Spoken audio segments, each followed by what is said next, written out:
All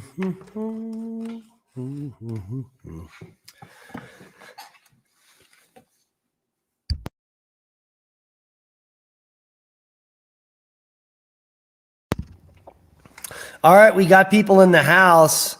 We've got Pete Yeager, who has migrated back over. We've got Daniel Raub, Willie Fix-It, myself, Unacceptable Living in Left Field, and hopefully a lot of, Brian Holm is in the house.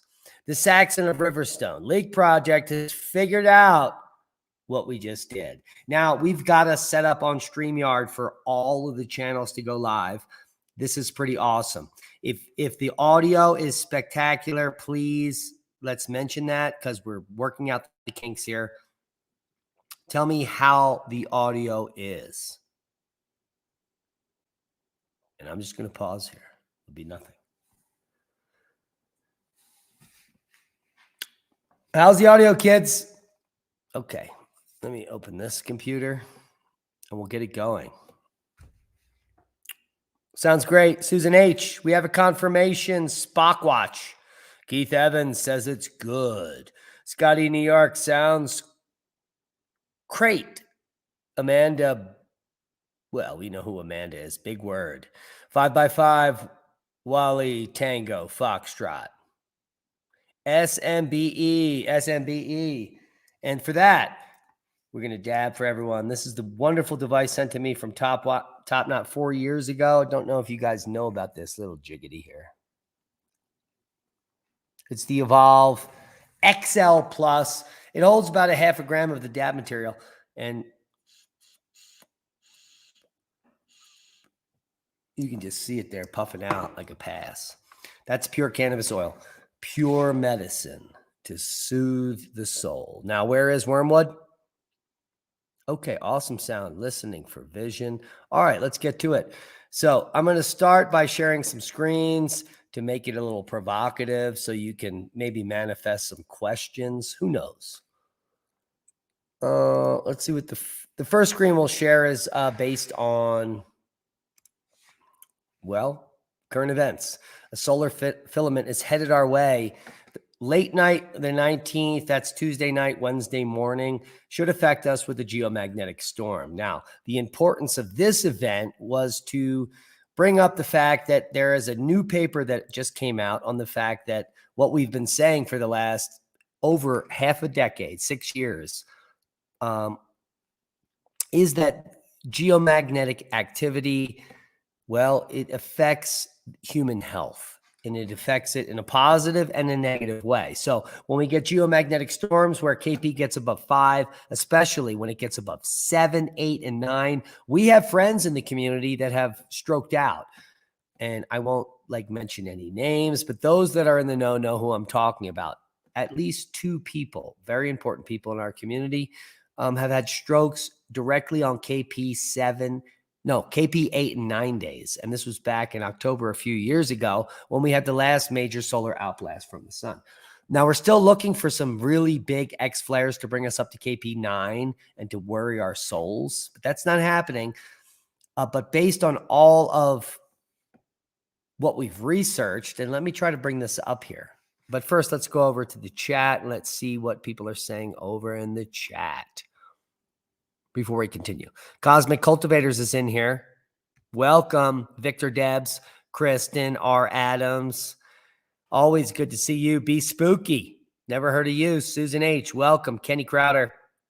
Good evening, Kenny.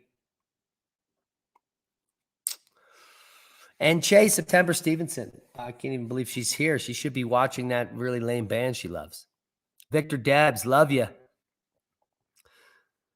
Unacceptable Living in Left Field with a $20 super sticker. Holy macaroni. We only get 78% of that, but we appreciate every super chat or sticker that you put in here because that literally is driving us. Well, that pays for these videos. If you keep giving us enough money, I will do this all day, every single day. But I do have to do some things out here at the farm, and that's the problem. So what I'm just doing is cutting in on my sleep time. But that's fine. Not a big problem. And I thank each and every one of you. Jackie H is in here. I'm just working out the kinks in here. There's 130 in the house, according to my StreamYard. I hope that's true. What are the rest of you seeing? Do we see us 130 in the house? Okay. Dude with the laptop is in the house. Jackie H, good to see you. James Crouch, is that you? Did you piss off Lee Wheelbarger? Oh, it's James Ortiz. Kristen Adams, will he fix it? Yo-Yo Maha. Kenny Crowder. Sves, be spooky.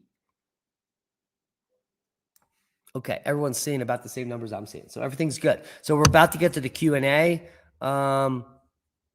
Let's share another screen here. And I will give you a little bit of information to maybe jog your memory on what you want to actually talk about. How's that sound? Let's get to it. I'm going over to the Brave browser, and I just brought up like 3 or 4 important topics. So the first one we're going to pull up here is the UAH satellite-based temperature of the lower global atmosphere version 6.0. And this is care of the University of Alabama, Huntsville, and that's the acronym at the beginning. And people like that we know in our community, like Greg Allison, are actually alumni from this place. Now, the main perpetrator of the global denialism that provides this graph is Roy Spencer. And he's retired, been living comfortably in a great place. I don't know where he is, Missouri or Minnesota. Doesn't matter, but he literally is living in a wonderful house on a big piece of property. And can you imagine the shit that this guy takes for telling the truth about the temperature of the planet? That's just one of the first things. I mean, it's crazy to even think about. ND Zapruder says I'm hotter than she could ever imagine. Take a look at this. I'll turn 51 in a month, and I'm just getting that into fashion. Did I piss off Lee? No. Someone else on Green Greg's pissed off Lee. I always tell Lee he's full of shit, by the way, so that doesn't matter. So maybe Lee's just perpetually pissed off by me. But I do digress. So what we're looking at is the University of Alabama, Huntsville satellite-based temperature of the global lower atmosphere. And this is some of the most accurate temperatures because it's just above the surface. It's the lower atmosphere. So in the last 100 years, while these climate frauds are bringing these stations in hotter and hotter regions to make their data increase, this is a data set that we can deal with that is probably correct.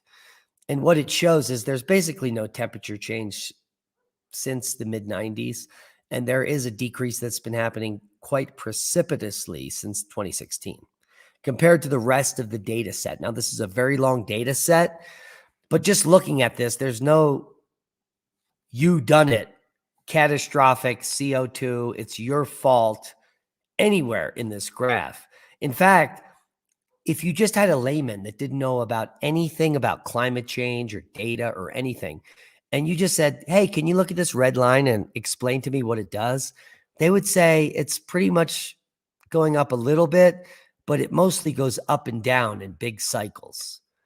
And overall, it's gone up a tiny bit, but not much overall over 50 years. And that would be the truth. So if you had an independent researcher here, and he didn't even know what the data set was, that would be his conclusion. Anyone else's conclusion be? Bushcraft? Did someone say Bushcraft Bear? Brett Farrar. Does anyone know how Bushcraft Bear is doing? Has he fallen off a cliff since La Palma stopped erupting?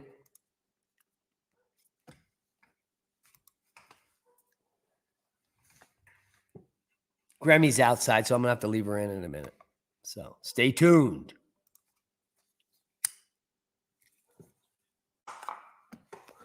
Now, are there any questions? That's what I want to know. I really don't see any questions.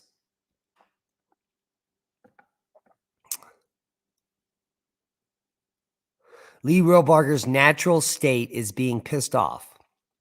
It's just his nature.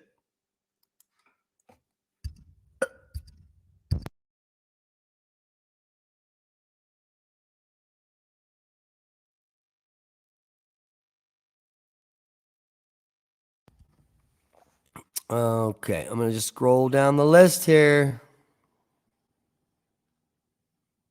And thank you, Mr. Mike. Mr. Mike, that was a great talking point. Where are we with ocean salinity? John Blankenship. Well, ocean salinity is different in every environment. So it's regional, just like temperature. It's regional, just like sea level. It's up and down based on isostasy, depth, and solar input and evaporation. So there's no connection to humans. There's no connection to CO2 or man. And ocean salinity increases and decreases. Let's just take the Great Salt Lake that the climate alarmists are now fear-mongering about. Oh, it's drying up. It's almost going to be dried up. Oh, we never knew it. Oh, it's all our fault. Bullshit. The Great Salt Lake is so ancient, it's been drying up since its inception. And that's geology, that's science. But no one in the mainstream is going to say the Great Salt Lake has been drying up for thousands of years. They're just going to say it's drying up now and it's your fault. I mean, that's stupidity. And that's the same with ocean salinity. It increases in one bay, decreases in another estuary based on infilling, depth, and temperature. Sea level goes up and down everywhere. There's no catastrophic sea level detectable anywhere on the planet, anywhere, based on real science. Propagandists and so-called journalists will report on sea level rise and catastrophic sea level rise, but they're not reporting on facts, period. In fact, like the biggest global warming scare was in like Micronesia, and those islands were going to go all away. But the data in the late 2020s or around 2020, late 2010s, I should say, was showing that all the fear mongering from decades earlier were false. They weren't the places that were losing land. They were also gaining land on the other side of the island. It had nothing to do with sea level rise. It's called longshore drift, which is the erosional pattern on all shores. If you go to the East Coast is filled with jetties from Maine to Florida, and that's to capture the sand moving south. Sand moves south due to wave motion in the United States. And if the jetty, and they constantly replenish the beaches by pumping sand to the north of where it was just eroded. I mean, this has been happening on every beach, everywhere on Earth, time immemorial, has nothing to do with CO2 or climate change. I mean, these are just the facts.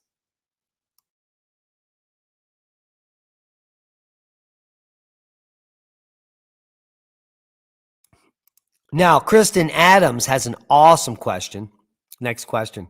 Let's real quick before your question, Kristen, let's go to Wally Tango Foxtrot. Put solar cycle 25 in context of the last 100 years. All right. It's going to take me a minute here. I'm going to pull up the solar cycle comparison. Now, what this chart does is it's going to show us an overlay of some of the largest solar cycles versus the smallest solar cycles. And I'm just bringing it up here to speed. Get it to size. And let's try to share this. All right, so.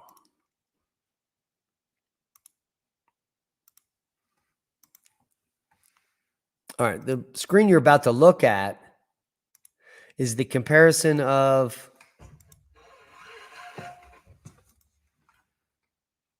the last few solar cycles. And what you're looking at is solar cycle 21 in blue, solar cycle 22 in black, with a marked double peak. 21 had a double peak, but it was mostly a major peak and a minor peak. And then you have 23 the red cycle with a marked double peak, where the second peak is higher, albeit just slightly. And then 24, a small cycle with a double peak where the second peak is much higher. Now, this is indicative, if you look at all of the solar cycles, going back all the way to the Maunder minimum, back to 1700, that the last time a double peak in a low cycle with the second peak higher, like this one at 24, was the kickoff to the next grand solar minimum. And here the brown line is solar cycle 25, the one we're currently living. So people think that solar cycle 25 is actually much bigger than predicted or expected. But it is 100% smaller than the next smallest cycle, cycle 23. It is halfway to the same level as 23 was. So it is one of the weakest cycles in all of observational science. So anyone claiming that this cycle is catastrophic or dangerous, it's not. And what we did in our analysis was we looked at what the next cycle would bring. And solar cycle 25 is going to be the same here. In our statistical analysis as cycle 21, it's going to be an early major peak cycle with a long ending. Just based on a data set. And that is our prediction. So this is going to peak high, probably as high as solar cycle 24 early, and going to drop off quickly, just like blue, only 5 times weaker. So it will be one of the lowest solar cycles since the Maunder minimum ever recorded, just a different geometry. I hope that makes sense for everyone. Okay. Now, Kristen Adams says, how many more effects will we see as a result of Hunga Tonga eruption? Well, when you inject that amount of material into the stratosphere, Kristen, anything can happen. It will cause a lasting effect for up to several years. So we're seeing a drop in the temperature, which we had the earlier graph up there, and we would see that continue to drop if there was a major effect. So let's go back to that Roy Spencer's screen, and we'll just look at the temperature. There it is. Okay. So as we look at this graph, it's clear that there has been a standstill in temperature from 1997 till about 2013. And then there was a rise, and then we reached a new plateau. There's multiple plateaus here. So there's a plateau from 79 to about 90, and it comes up a little, another plateau, and it comes up a little to a new plateau. But the next plateau will be lower, near the baseline or below it. And that's because climate is cyclic. Natural climate variability is forced by multiple factors. The Pacific decadal oscillation, the Atlantic multi-decadal oscillation. We have the 11-year Hale cycle on the sun, the 22-year cycle, and on and on. Then we have the Dansgaard-Oeschger cycle, which is a cosmic effect. And more cycles. We could add the Bond cycle. We could add it all into the interplay of climatology. But the point is, there's nothing linear. There's nothing that's your fault, and there's nothing going up and up continuously and catastrophically, especially sea level. And we don't have any of these graphs here, thank God. But if we keep a close eye on this, and Hunga Tonga erupted in January, just 7 months ago, just at the new year. It began last year, actually, in December. But the big puff was January. And so let's say 6 or 7 months later, we've dropped 0.15 degrees C. Now, if this is the Hunga Tonga effect, we just wait it out till next year in January, and we see where the temperature goes.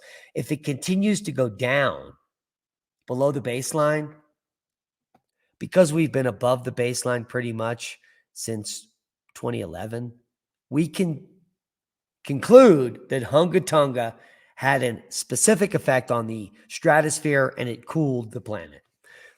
So that's the best I can do for you, Kristen. Now let's go to Matt Lorimer. What does anyone think that this solar cycle is heading towards grand solar minimum? Why does anyone think? Oh, well, I just showed you. Hello. And I'll show you again. Why wouldn't I?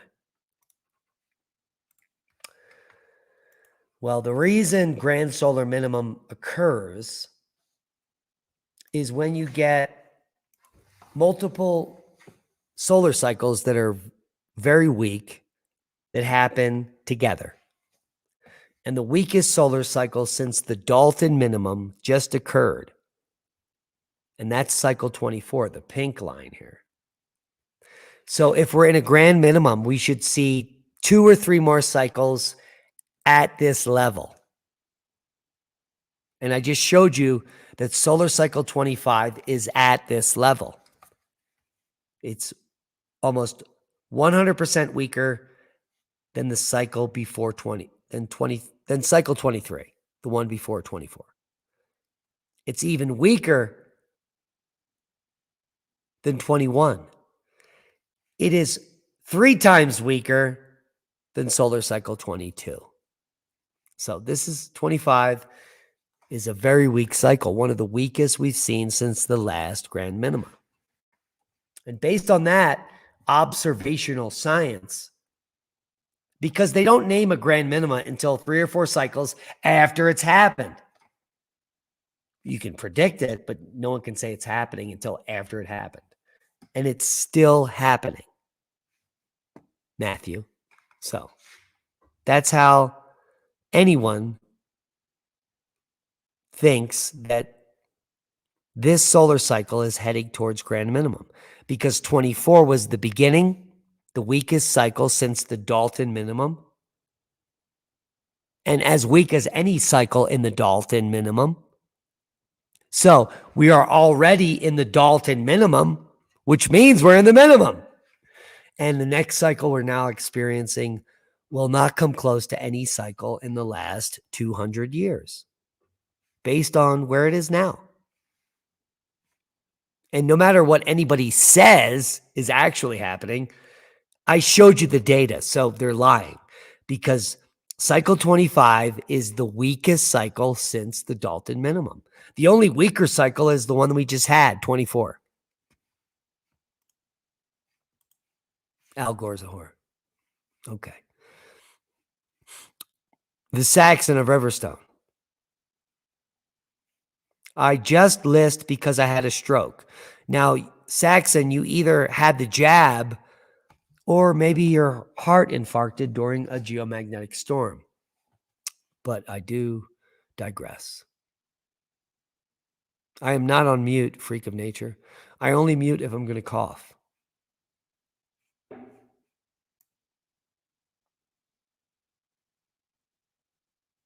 I keep telling Lee Wilbarger, trans kids. And he keeps telling me a snowflake. Well, ND Zapruder, your sentence doesn't make any sense.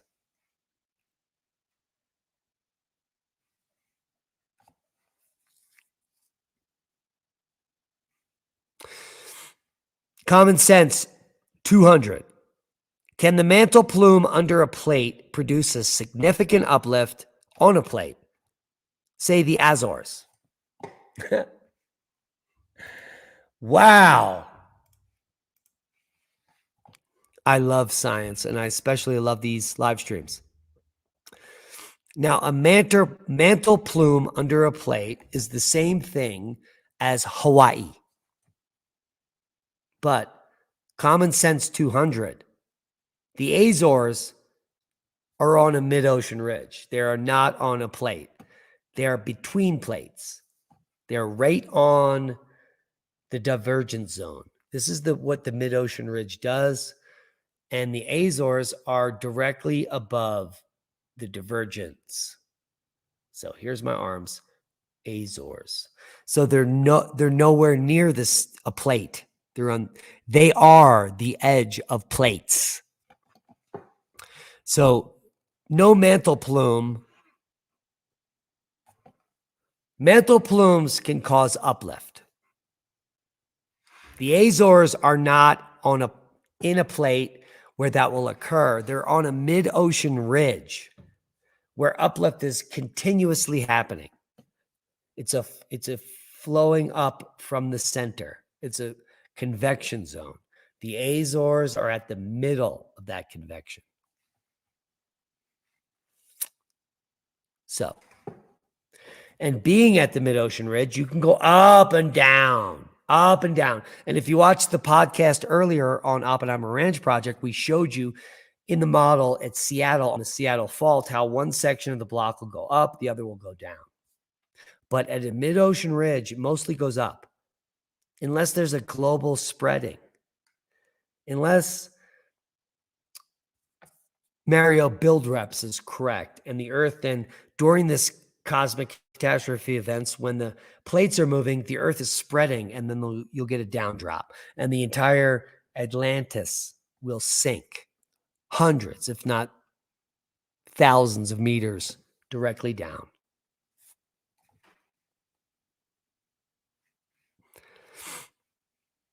How bad will winter be, according to Susan H.? Well, depends on where you live, but it will be winter and it will be bad. My favorite strain, there's no such thing. My favorite strain is the next one I make or develop to see what it is. But currently, I mean, I could give you a list of a dozen. But I'm a big fan of Durban Kush. It's a new hybrid. Because it has very high THC and you're able to consume it, smoke it, use it, and be completely energized. So it doesn't really affect you as far as work. And then I have other favorite strains, like when I want to go to bed, like I need to go to bed now. So headband, boom. That's the number one sleep med for Diamond. But like Leah, she can't smoke headband. It does nothing for her. So it's based on your genetics. Like, it's really weird. Like 6 years ago, Leah was going to sleep on some of the raciest cannabis I smoked, like Sour Diesel, the original, 2019. Like Sour Diesel is what I would smoke after work to relax, but it would keep me energized. And I would continue to work all night until like later when I had to go to bed. But, you know, it's constantly changing. But Durban Kush is my number one right now. I don't know if you can get it there, but.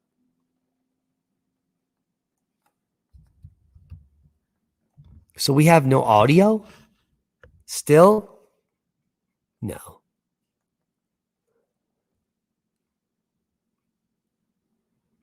No audio. Still no audio. No, my microphone is not muted, folks. My microphone is on. And I just turned it up. No audio.